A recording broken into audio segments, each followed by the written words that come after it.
यशोदानंदन ब्रज जन रंजन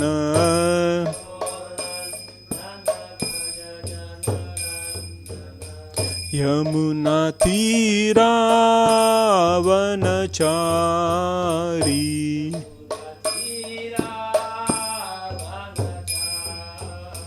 यमुना तीरावनचारी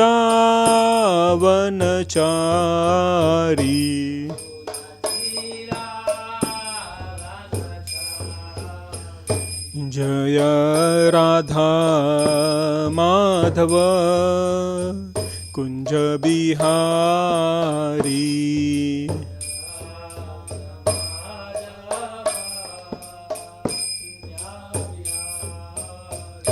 जय राधा माधव कुंज बिहारी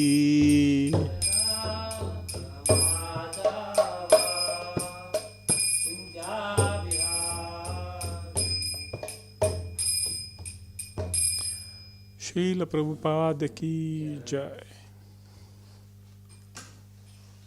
ओम नमो भगवते वासुदेवाय।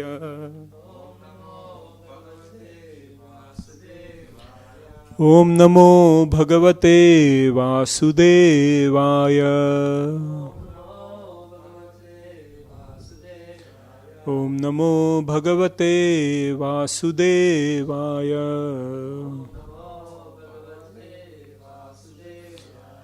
ओम अज्ञानतिमिरन्धस्य ज्ञानाञ्जनशलाकया चक्षुरुन्मिलितं येन तस्मै श्रीगुरुवे नमः।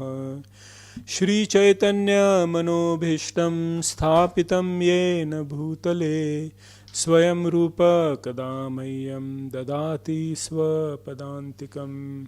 वन्देऽहं श्रीगुरौ श्रीयुतापदकमलं श्रीगुरून् वैष्णवांश्च श्रीरूपं साग्रजातां सहगणा रघुनाथान्वितं तं सजीवं साद्वैतं सावधूतं परिजनसहितं कृष्णचैतन्यदेवं श्रीराधा कृष्णपदान् सहगणा ललिता श्रीविशाखान्वितांश्च। हे कृष्ण करुणा सिंधु दीनबंधु जगत्पते गोपेश गोपिका कांत राधा कांत नमोस्तुते। तप्त कांचन गौरांगी राधे वृंदावनेश्वरी वृषभानुसुते देवी प्रणमामि हरिप्रिये। वाञ्छाकल्पतरुभ्यश्च कृपा सिन्धुभ्यैव च पतितानां पावनेभ्यो वैष्णवेभ्यो नमो नमः। नमो ॐ विष्णुपादाय कृष्णपृष्ठाय भूतले श्रीमते भक्तिवेदान्त स्वामीति नामिने। नमस्ते सरस्वती देवे गौरवाणी प्रचारिणे निर्विशेष शून्यवादी पाश्चात्य देशतारिणे। जय श्री कृष्णा चैतन्य प्रभु नित्यानंद श्री अद्वैत गदाधर श्रीवासादि गौर भक्तवृंद। हरे Krishna Krishna Krishna Hare Hare Hare Ram Ram Ram Hare Hare.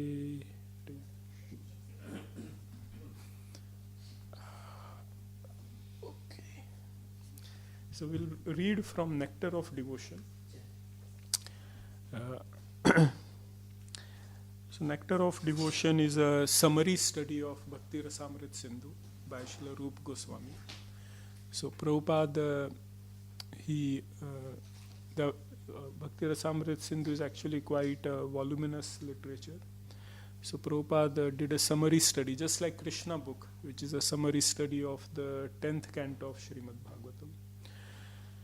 So I will read from the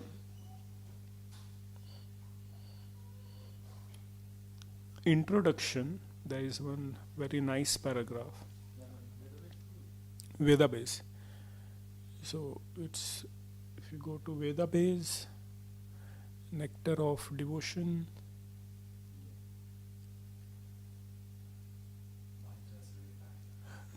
Mine is the same, internet's not.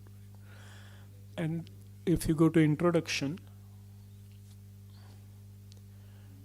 and there is a paragraph which begins by saying the authorized descriptions of Bhakti. I think it's the third or fourth paragraph, maybe fifth, sixth, seventh, eighth. It's a small paragraph which I'll read, then we can discuss that.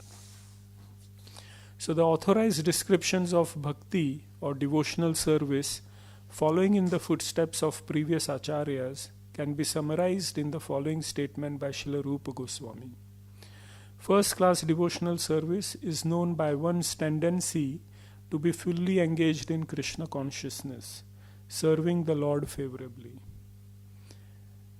This is actually a very famous verse.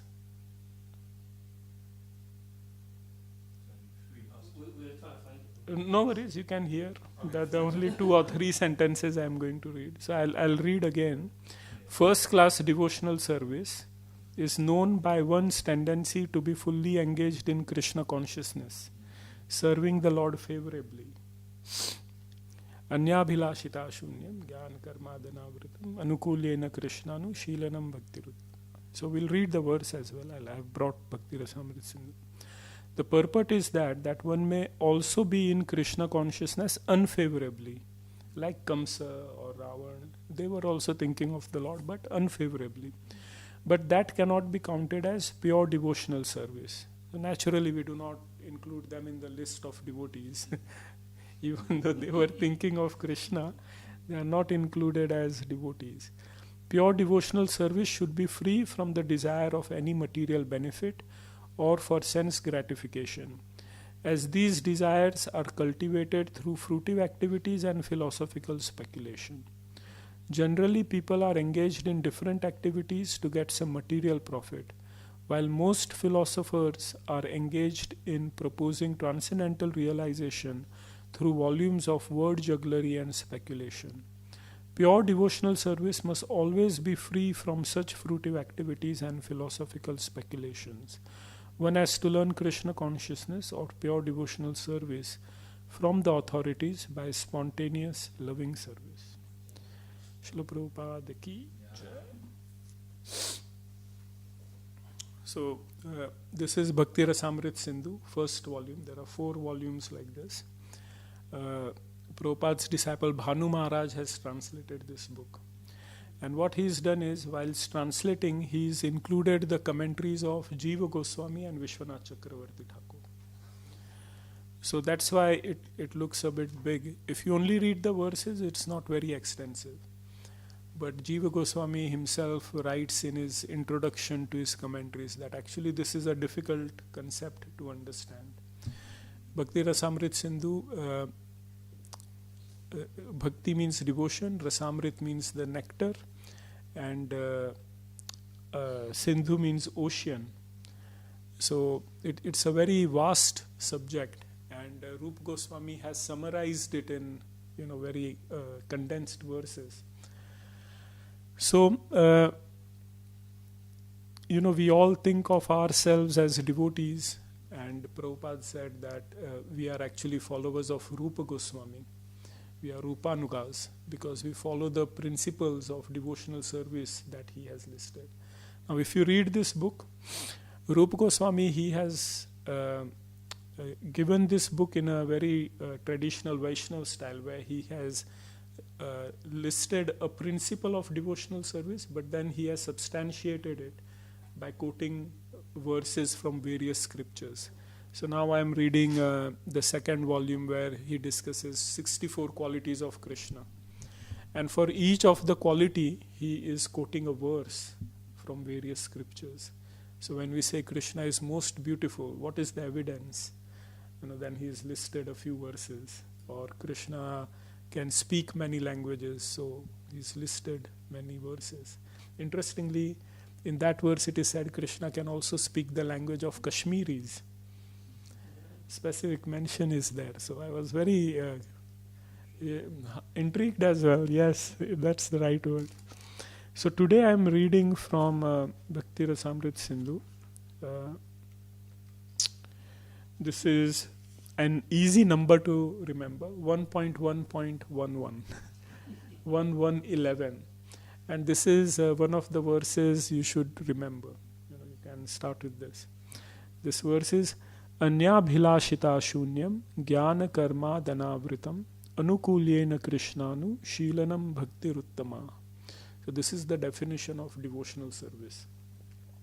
The highest bhakti is defined as continuous service or emotions directed towards Krishna, his expansion forms or others related to him, with a favorable attitude towards Krishna.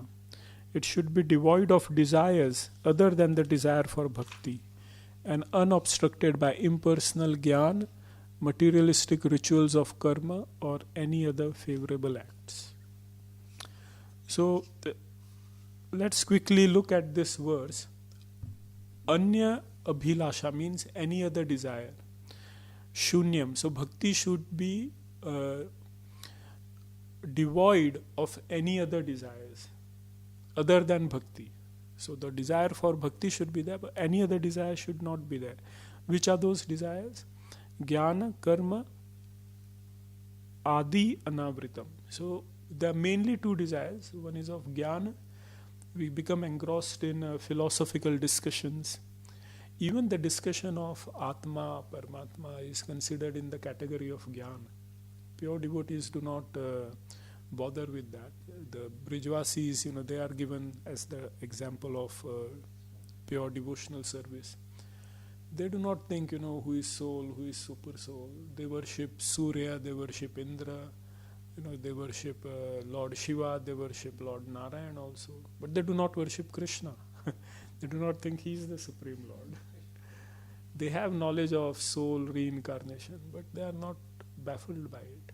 Like, Gyanis, they are, fully into it. I don't know if you've met Gyanis in your life, but they are difficult people.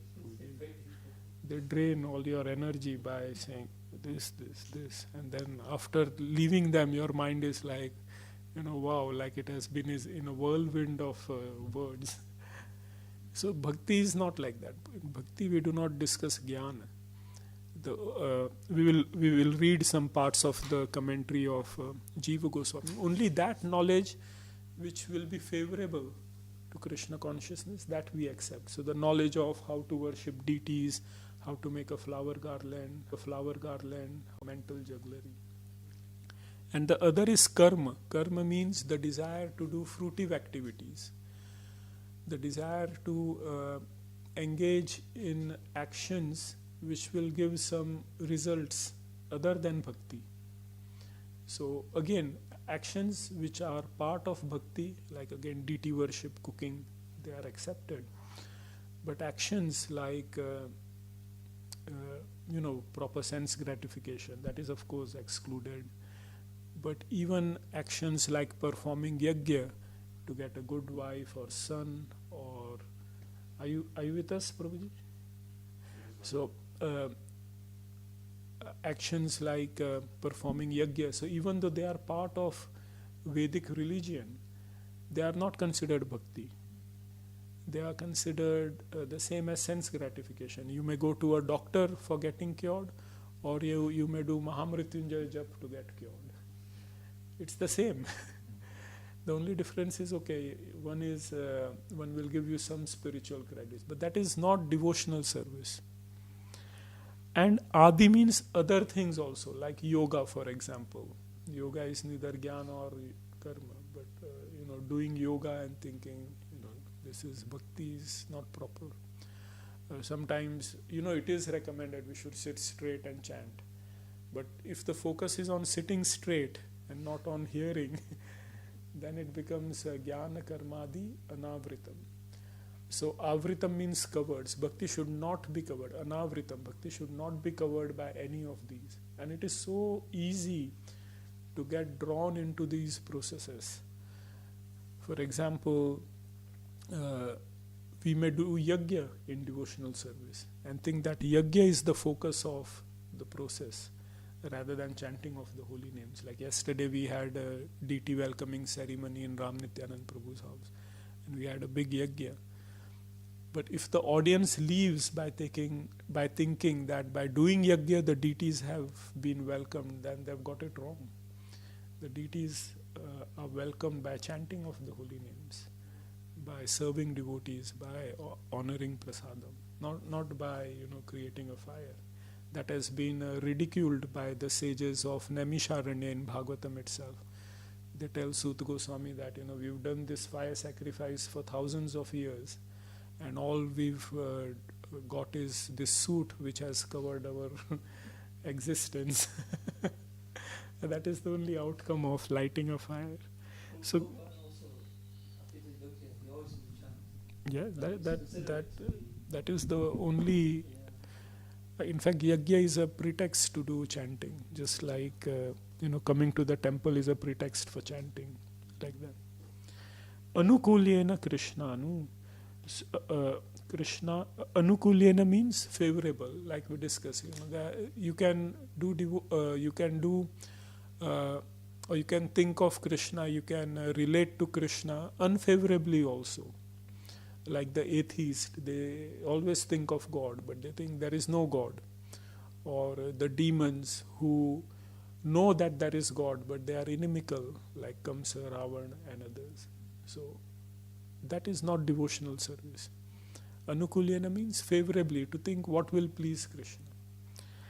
And Anushilanam means following in the footsteps of previous authorities, like Prabhupada said in his summary study of Nectar of Devotion, that we do not do it whimsically. We do not think that, I like onion vegetable, so I will make just onion sabji, offer it to the Lord. It's not bona fide. Or I like doing arati with left hand. So it's not like that. It's one should follow in the footsteps of acharyas. Then it is called Uttama Bhakti. Uttama means pure devotional service, or the best devotional service. Because if you do devotion and if you are covered with anything else, then that is still devotion but not the best. So if you are chanting but thinking by chanting I will get some results, then I will get some benefits. Sometimes devotees say, mantra meditation. So by chanting this mantra you will become peaceful. So that is a lower class of bhakti, because the aim is to become peaceful, the aim is not to please the Lord. So Rupa Goswami, you may be wondering what he's done in the first 10 verses. He's offered obeisances to previous acharyas, to Sanatana Goswami, to the Lord. He's given how this book is arranged. But this is his opening verse of defining bhakti. So he begins by saying, this is bhakti, and from here on I'll start describing. So I think we are not even there. If this true. And if you are thinking this is lofty, this section is called Samanya Bhakti, means ordinary bhakti. First book, first chapter. So like this, there are 4 volumes. Each volume has 4 or 5 sections where he progressively describes. So this is the first step. And if you're thinking this is lofty, then, one, we can be very humble about our position. The second, we can understand, what exalted devotees actually experience. So this science, and now I'm reading the second volume, and in the first volume, Rupa Goswami has described sadhana bhakti after this chapter. So this is just definition of bhakti. Next he describes how do we engage in devotional service through rules and regulation. Next chapter is how do we develop affection for the Lord. Next chapter is how do we develop love for the Lord. And then in the next volume he is describing why Krishna is attractive, all the rasas like that. So it's a step-by-step delineation. Hare Krishna Prabhu. But this is the first literally the first step, the definition, that this is bhakti, this is what will be described. So I think we have a long way to go. Okay, we come to the temple generally so that my problems are solved, I become peaceful, or I like the devotees, I like associating, I've got nothing else to do, so I'll come here. My family life is in shambles, so this is a place of refuge. Or my employer beats me throughout the week, let me come here. Oh, prasadam is nice. Or whatever other reasons may be there. It is good we are coming here, but this is not Uttam Bhakti. This is not the beginning even of devotion. Okay. So I'll read Jiva Goswami's commentary. Jiva This one is last Sunday. No, that's why we are doing Saturday classes. That's why we are doing Saturday class. So Jiva Goswami, you see the 6 Goswamis on the altar above the Guru Parampara. So Rupa Goswami is one of them, and Jiva Goswami is also one of them. Rupa and Sanatan. Sanatan Goswami is considered the most senior. Rupa Goswami is his brother, and Jiva Goswami is again one of the 6 Goswamis. We are called Rupanugas, yes. See, because Rupa Goswami, he has enumerated all the principles of devotion, mainly because of this book. So, I'm reading this also to give you a flavor of how our acharyas write commentaries. See, Prabhupada has summarized the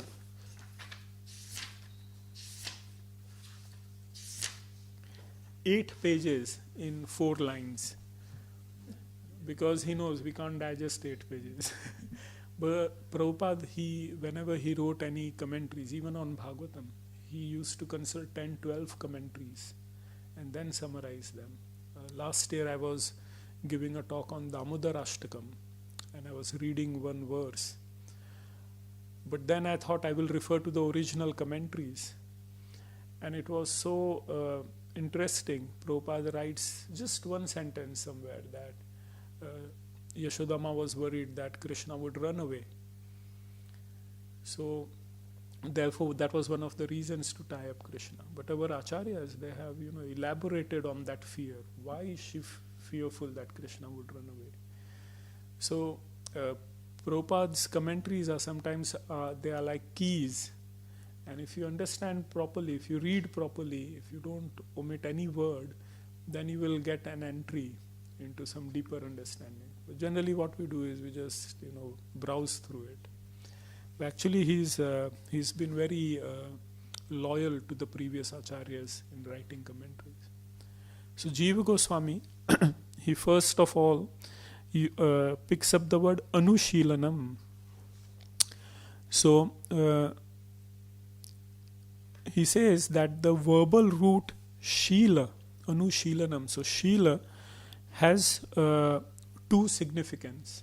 One is Pravritti Atmaka, means expressing actions, and Nivritti Atmaka, which are non-action, means meditative. So when we follow Krishna, it can be through actions or it can be through meditation. Thus, Anushilanam, or continuous service. Anu means also continuous.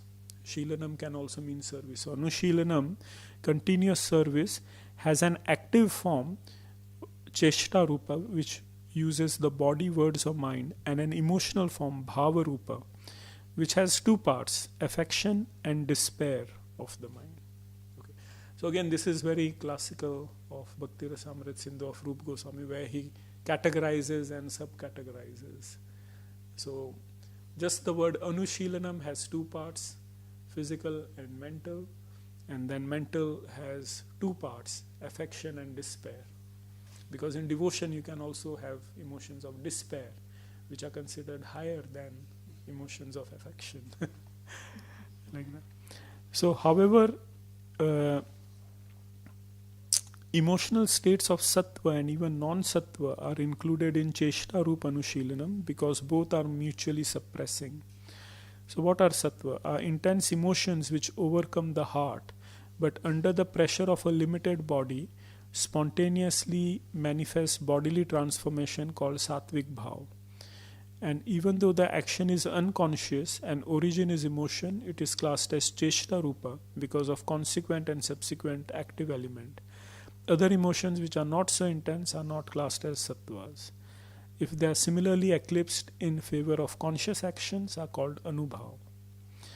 Though the immediate causes emotion, anubhav are classed as cheshta rupa because of preponderance of conscious action. And if you have not understood this, then don't worry. They will be described in the future volumes of Bhakti Rasamrita Sindhu. But see, bhakti is a science actually. Even the actions, the emotions, everything that happens, it's not whimsical, it's not sentimental. By following a yes, ma'am.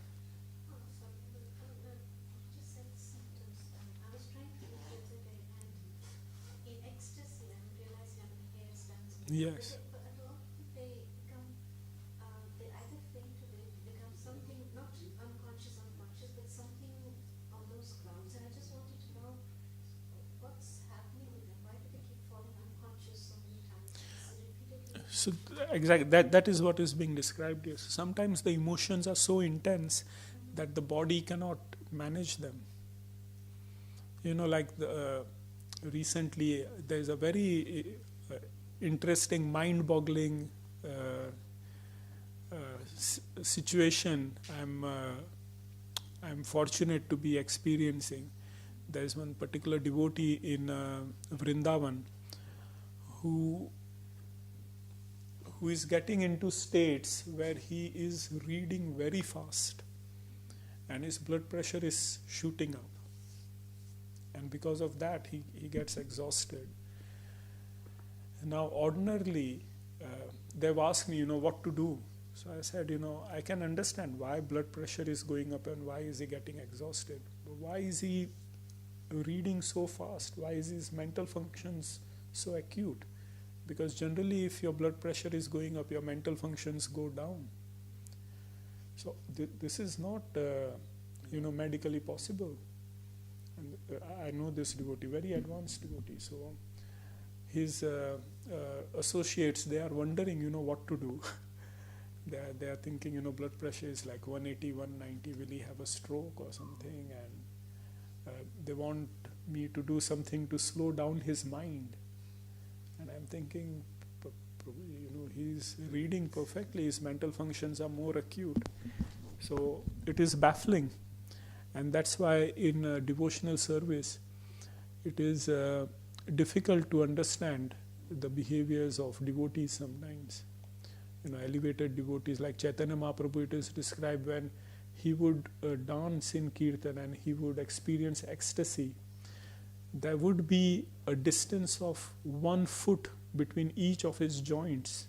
He would be like stretched out for Now you may wonder, how is that possible? But at other times he would shrink in size. He would become like a small pumpkin. So these states are described. When he would cry, you cry, your tears fall to the ground. His tears would go horizontal. They would be, this holy mein, pichkari. They would go zoom in ecstasy. So these are very extraordinary states, and if we get to experience them or see them, then we are very fortunate. I feel very blessed by, even those devotees approaching me and telling me about this, and I'm hearing and I'm thinking, wow, amazing. Definitely. Which is unexplainable without. Yes, medical science, our science is based on rats and uncivilized humans. We've studied blood pressure on these people, so that's what we think is normal. We've not studied blood pressure on saintly people. Otherwise, the range would be different. So, so that is Anushilanam. But this verse describes Krishna Anushilanam. Anukulyena Krishna Anushilanam Bhaktir Uttama. So, how is now Krishna Anushilanam described? So, with this consideration, that devotion can have a physical aspect and a mental aspect.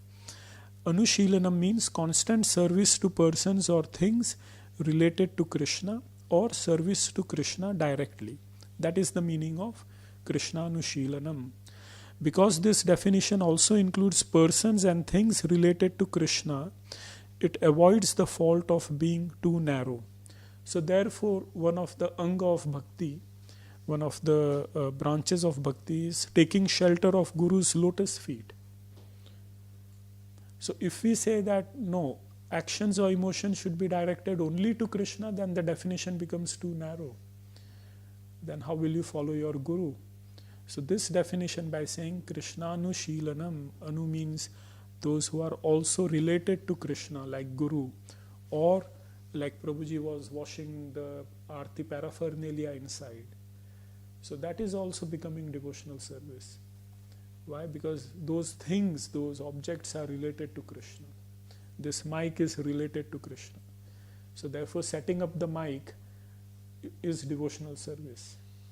And that's why Philip Prabhu, by doing this service, will make progress just by setting up mic. Now someone may say, oh, how is this devotional service? But because it is related to Krishna, it becomes devotional service. Yes, yeah. Anything in relation to Krishna. So we should be very careful. I once went to Scotland Temple and I saw all the footwear, they were like this. So what I did was, with my feet, I just put all of them straight. And I felt very happy that, it looks nice, neat and tidy. So one devotee, he put a hand on my shoulder, Scottish devotee, and he said, Prabhu, these are the footwear of devotees. How can you touch them with your feet? So I realized my mistakes. I said, yes, I should have done it with my hands actually, because these are related to Krishna. Okay, just as if Krishna's footwear was there, I would not have, used my feet to sort it out. So anything related to Krishna, we should have the same attitude, both physically and emotionally. That is Krishna Anushilanam. We should say as from that, even our own bodies, if they Yes. do not themselves suffer, True. then you are safe. Yes. Therefore, taking bath or sleeping also becomes devotional service. If we are in that consciousness that, I have to use this body in Krishna, perfect. Family as well, work as well. If that consciousness is there, then all that becomes part of devotion. So therefore, the fault of having a narrow definition, this definition avoids the fault of being too narrow. Okay, getting the point? So our acharyas, they are very liberal. They are not narrow-minded. They will include this working, going to your job also as devotional service, as long as it is in relation to Krishna, as long as you're not using it for your own self. So this service or Anushilanam is obtainable only by the mercy of Krishna and his devotees. It is a transformation of Lord Swarupa Shakti. Thus it is not material but spiritual. However, one should understand that even though it is purely spiritual, it makes its appearance in the body, mind and words by taking over the function of body, mind and word. It is not created because it is internal. This will be clarified later on. So this bhakti is not, it's not material. It is influenced by the Lord Swarupa Shakti, by Srimati Radharani. And therefore, when we offer Arati, when we cook, when we chant, it is not something that that action is material. Otherwise, we would not advance in our consciousness. But we all have the experience that by chanting, by reading, by taking prasadam, by associating, we are all making some tangible progress in devotional service. So that comes because devotional practices are spiritual, even though we are performing with body, mind and words, but the practices are spiritual. Prabhupada gives a very nice example. An iron rod, if you put it in fire, then it becomes fire. And you can test it out, you can touch it. It will act like fire, it will give heat. it will give light. So it's no longer iron. It is acting like fire. So similarly, devotional practices are like fire, and when we use this iron-like body in devotional service, then this body also acts spiritually. That is the principle. So that is Krishna Anushilanam. And why Krishna? Because Krishna, the word Krishna also indicate bhakti for other forms of the Lord. But because Krishna is Swayam Bhagavan, therefore the word is Krishna is used. So you can have the same principle for Lord Ram, Lord Narsimha, but Krishna is tu Bhagavan Swayam. In Srimad Bhagavatam it is said. So therefore Krishna is used. If the word Ram was used, then because Ram is an expansion of Krishna, so one may say, oh, therefore this definition does not apply to Krishna. But because Krishna is used, therefore all the incarnations are included in this. Okay, so Anukulyena. So the next word is Anukulyena. So till now we've discussed Anushilanam, body and physical and emotional states, and then Krishna Anushilanam means Krishna and things related to Krishna. So Anukulyena, the word Anukulyena means favorable or friendliness, is the descriptive element of Anushilanam. It is necessary in order to limit the definition of bhakti.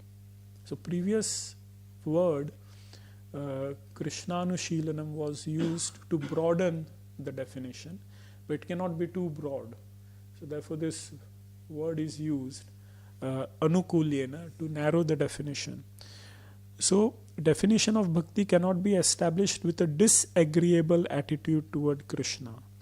So therefore the word Anukulyena in conjunction with Krishna Anushilanam means behavior agreeable to Krishna.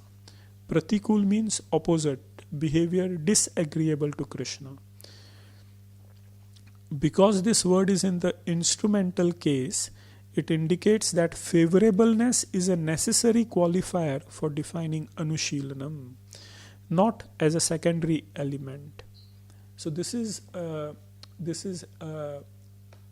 essential definition of bhakti, that it has to be favorable. If it is unfavorable, you coming in the temple and making a nuisance, you may say, oh Prabhuji, coming to temple is one of the 64 elements of devotional service. But by creating a nuisance, you are making it unfavorable. So it cannot be included as bhakti.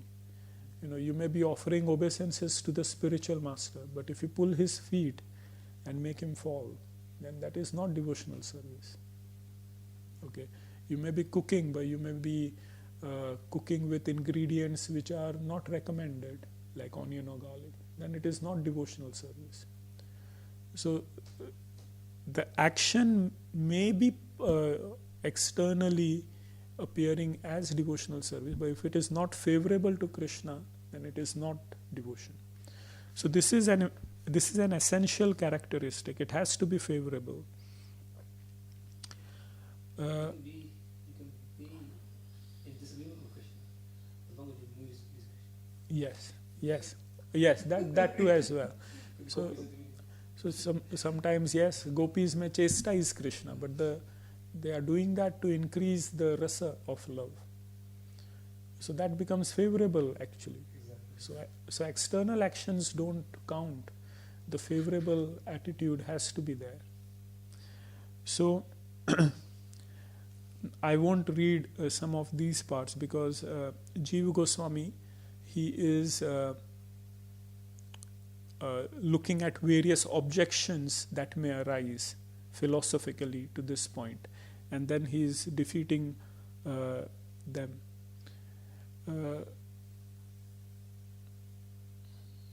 So I will leave that. So Anukulyena Krishna Anushilanam, continuous service or emotions directed toward Krishna, his expansion form or others related to him, with a pleasing attitude toward Krishna is the essential characteristic Swarup Lakshana of Bhakti. So if you want to define Bhakti, only these words are sufficient. anukulyena krishnanu shilanam, that is enough. So why Rupa Goswami has also included anyabhilashita shunyam gana karma danavrita. So that is now being explained. So anyabhilashita shunyam, to define the concept of uttama, two modifying phrases are added as secondary characteristics. So essential characteristic is, sorry? No, what is essential definition of bhakti? No, favorable. It should be favorable to Krishna. That is the essential character. Without that, you cannot define bhakti. But now secondary characteristics are added. Which are secondary characteristics? Anyabhilashita shunyam and jnana karma dhanavritam. So it should be devoid of other desires, and it should not be obstructed by jnana, karma or other items. The use of the word anya in anyabhilashita shunyam indicates that bhakti should have only one desire, to serve the Lord, since bhakti is not devoid of desire.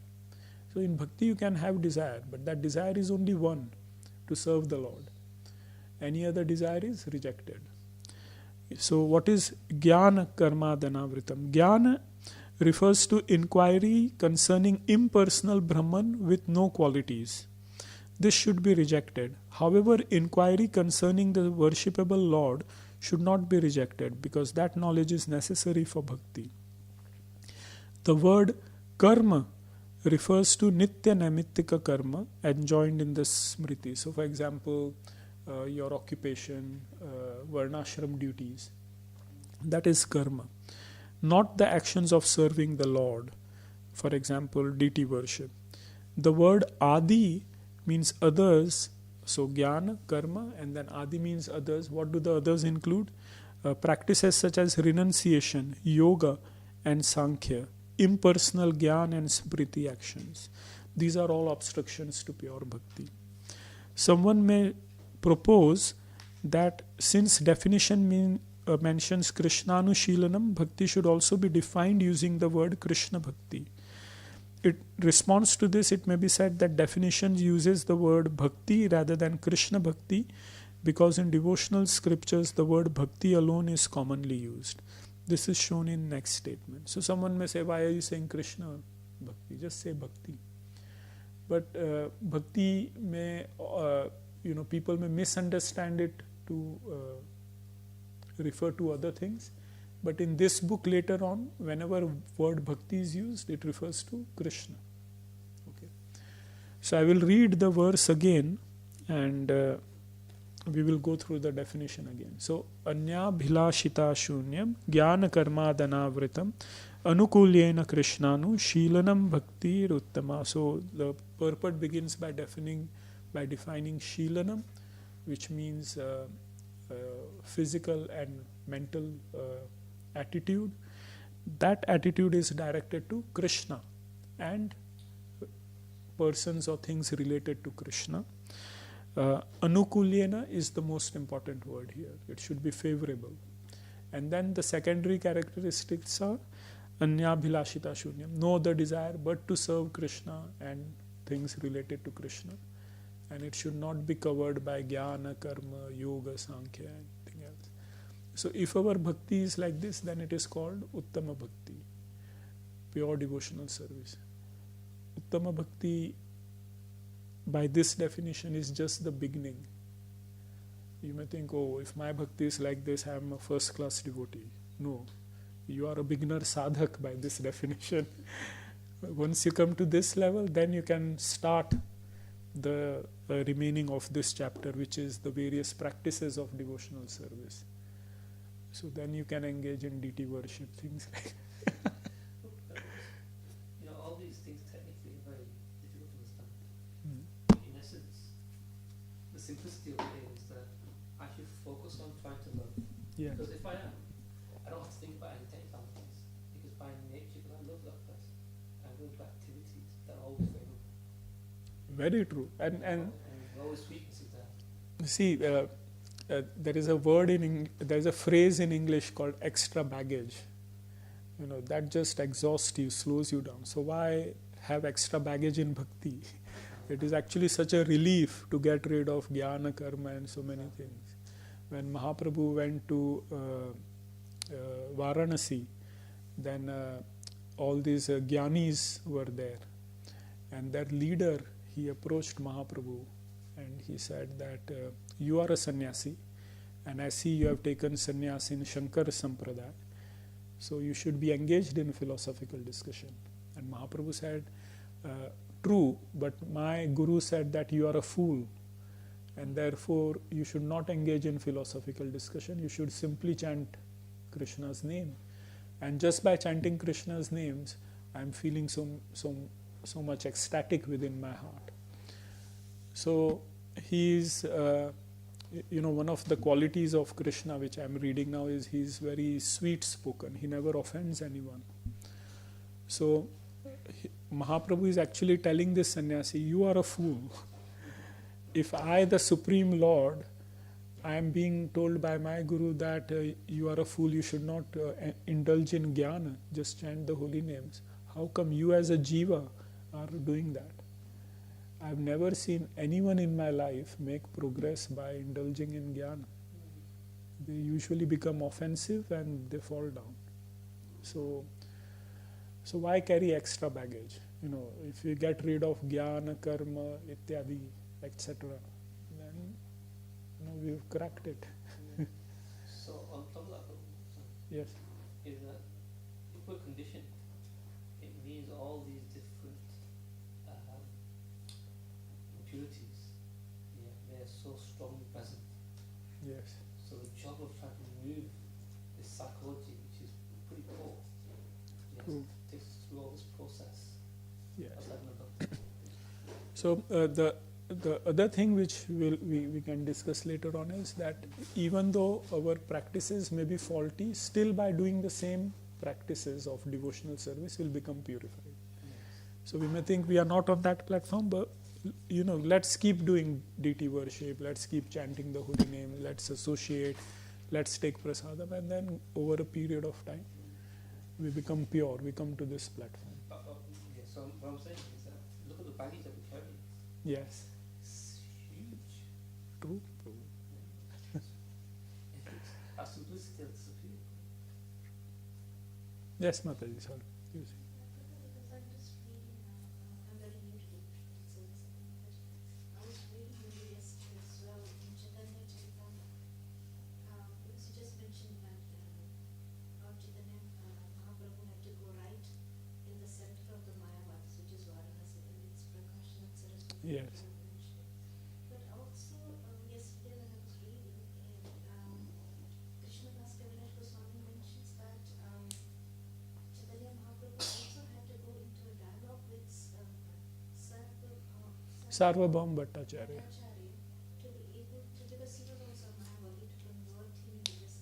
So this dialogue and his discussions will be, we are not capable, because he could, analyze the whole Atmanam verse, or not even know the basics of it, but the understanding was that he was so advanced in his knowledge, Chaitanya Mahaprabhu, that he would counter all their arguments. Yes.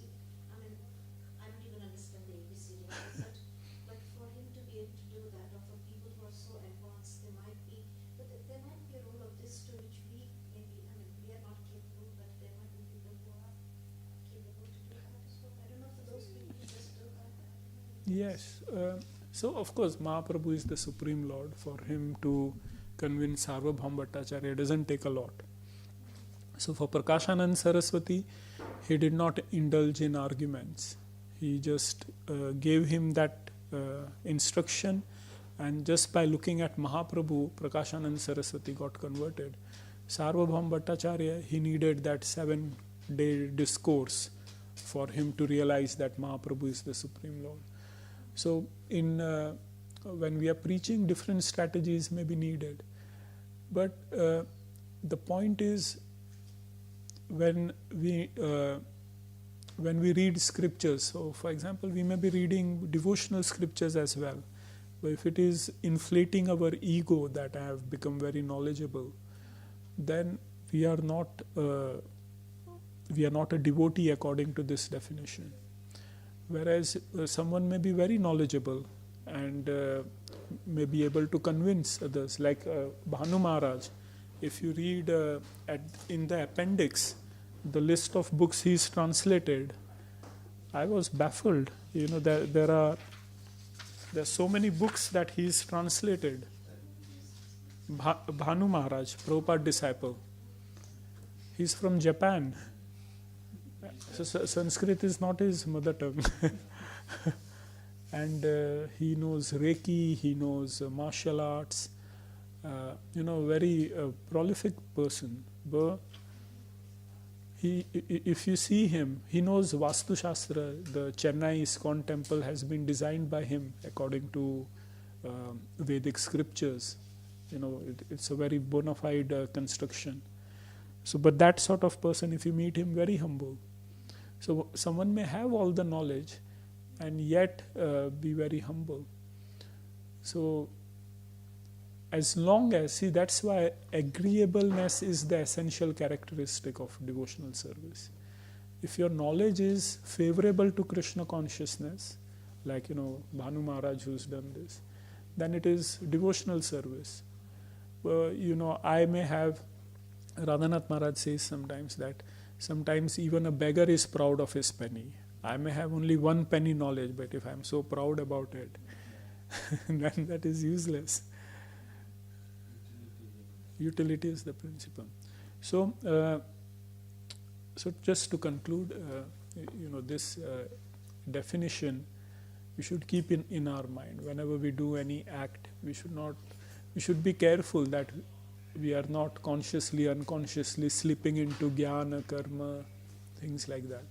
Whatever we do, it should be favorable to Krishna and his devotees. Sometimes, I'll give you one very simple example. When we serve prasadam, then a common complaint is that I went to take prasadam and the devotee did not serve me. So that devotee becomes angry.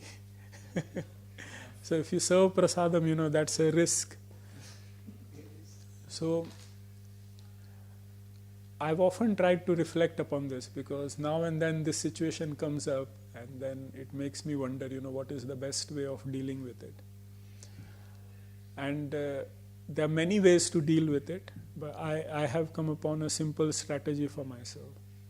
If a devotee comes in front of me and asks for anything, I'll give him everything. That devotee should be happy. Someone may not get prasadam, but that person has not joined the line yet. Yes. So I can go to that person and I say, just wait, we will cook some more. Okay. But at least, that person, devotee, should not get offended.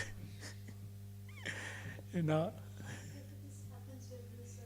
I know, Mother. The seniors will come and say, we have got so many, try to cook Less. And somebody asks, Yeah. then you say, actually there are 2 meals, we have to give you less. So Yes. So ideally, we should cook plenty. Better to cook more rather than less. But sometimes, like Ram Navami, we had 200 devotees come on that day. We were expecting 100. So cooks, they cooked again as well. So naturally, cooks will say, serve appropriately. So we should avoid wastage. But we should try to see that, I'm speaking on the word favorable. We should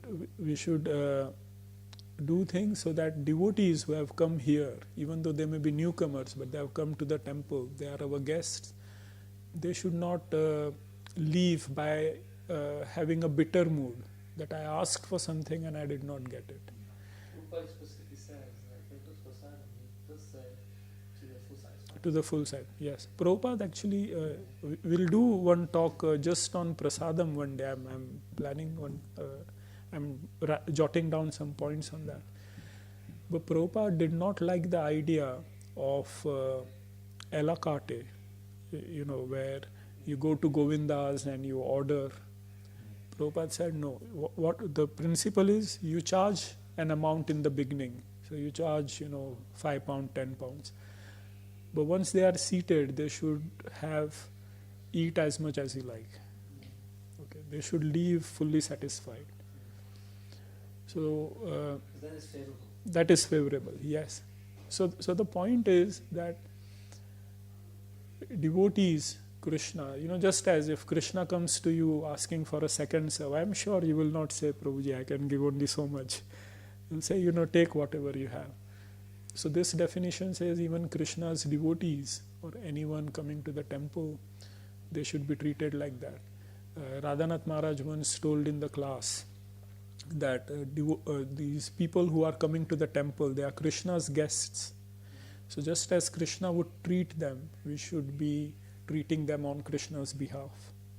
If we are saying we are Krishna's servant and a guest has come into the master's house, then the guest will do everything to please them.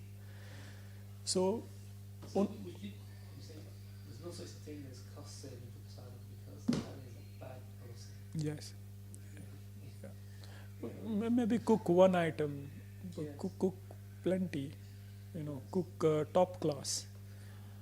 Use ghee rather than oil. You wouldn't serve to devotees anything which you would not serve to Krishna. The standard should be the same. Yes, there might be consideration of cost and time and resources and everything, but cook less. Cook first class, top class. So that Krishna and his devotees are happy. When people come to the temple, they are not expecting that, I need a 5-course meal. But what they are expecting is that I need a proper meal. Sufficient. Like for a japa retreat, I cooked only khichdi, but devotees appreciated it. Why? Because they did not come for khichdi, they came for japa. But the quantity was sufficient. No one left hungry. So we can think about it. Therefore, devotion, Prabhupada said, he uses the word Krishna consciousness. I really like this word consciousness. So we have to be conscious in every action, every word, every behavior that we do. We should be conscious. When we offer obeisances, we should be conscious. When we are chanting, we should be conscious. When we are cooking, we have to think through the whole process. How many items are we preparing, the cost, the size of the plate, for example, the devotees who are coming, will there be vegans coming to the temple? How do we cater to them? Some people like it spicy, some people don't like it so spicy. So when you are the head cook and you are planning for a feast, then you should take all of that into consideration. And if you are conscious, then you will do a better standard of devotional service. But if you just walk into the temple and then you find there is no ginger, for example, or this is, then you say, Prabhuji, can you bring me this? It's all hodgepodge. It's still devotional service, but it's not favorable. I would say to cause distress to devotees cannot be favorable devotional service.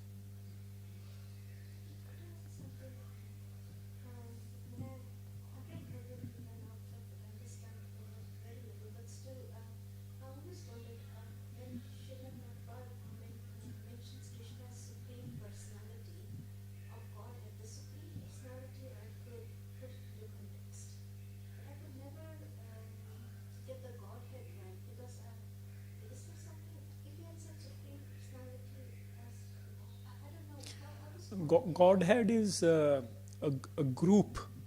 Godhead is not singular.